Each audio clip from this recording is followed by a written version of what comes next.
guys! Ngayon may panibagong recipe na naman ako ituturo sa inyo. Tara guys, samahan niyo ako sa aking pagluluto. Ngayon mainit na yung kawali, maglalagay ako ng butter. Tutunawin ko lang itong butter bago ako mag-isa.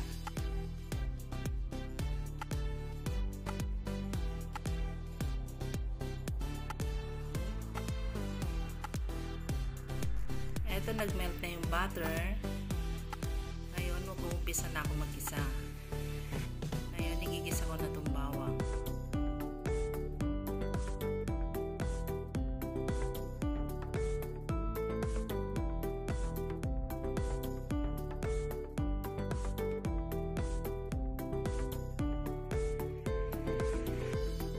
Naigisa ko na yung bawang. Ngayon, isusunod ko na igisa itong sibuyas.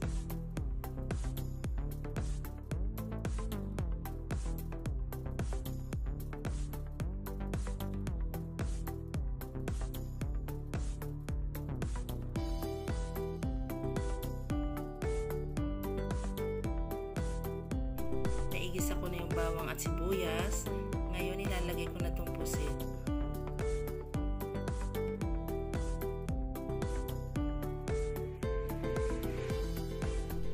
Ngayon saka ko ngayon nahahalo-haluin.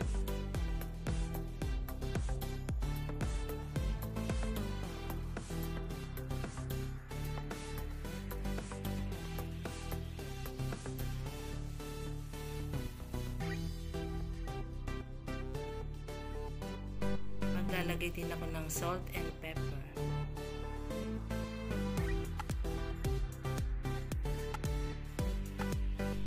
Ngayon, hahaluin ko ulit.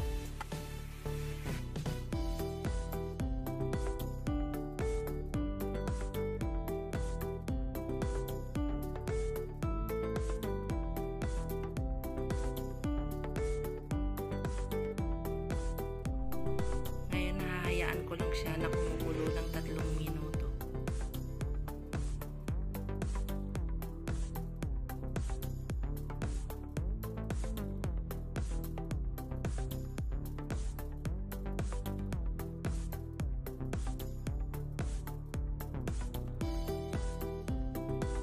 After 3 minutes, maglalagay na ako ng broccoli.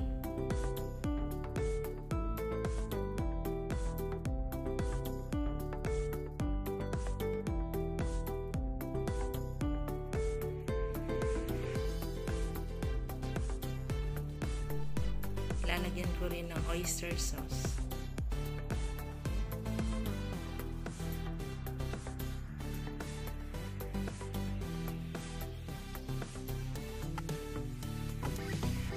Saka ko ngayon hahaluin para magpantay yung lasa.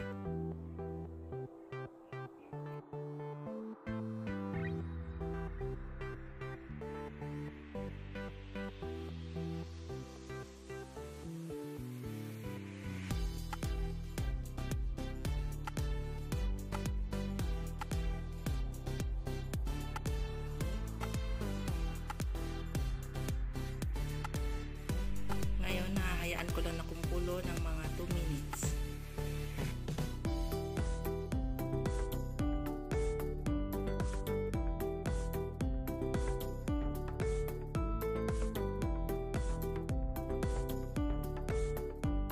Ngayon, maglalagay din ako ng bell pepper.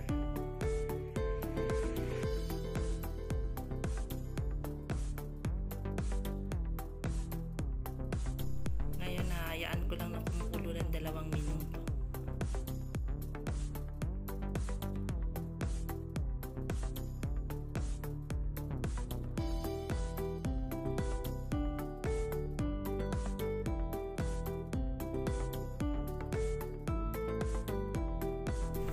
Eto, luto na ang squid and broccoli stir fry. Bye guys! Thank you for watching!